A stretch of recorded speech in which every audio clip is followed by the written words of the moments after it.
When they were arrested, they were beaten with long leather thongs with steel pellets on the end, or they were beaten with rods, it says in one place. And they were black and blue and bleeding, and they were thrown into the inner prison, which meant that their neck was tied with an iron necklace. Their hands were put in stocks, their feet were put in stocks, and there they were.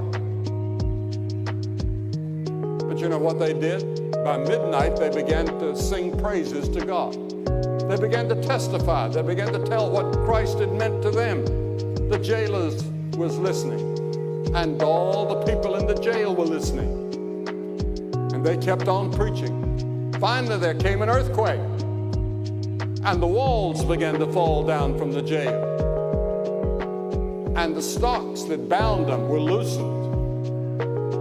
And the jailer, knowing that he would be held accountable and he would have to die, he'd be executed for allowing these people to escape, he pulled out his sword and he was going to plunge it into his heart when Paul said, "Don't do yourself any harm. We're still here." And the jailer, seeing Paul and Silas standing there, fell down before them in humility in the dust of the jail. And he asked this question. He said, "Sirs, what must I do to be saved? How can I have the faith and the spirit that you have? You came into this terrible, smelly, awful place, having been beaten, and now you begin to sing, and you begin to tell what Christ could do for you. How can I be saved? How can I have this same peace and joy and happiness that you have?" And Paul gave him a very simple answer. He didn't go into anything profound.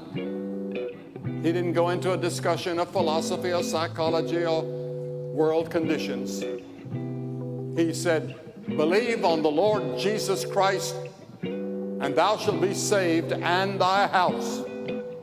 Believe on the Lord Jesus Christ, and thou shalt be saved.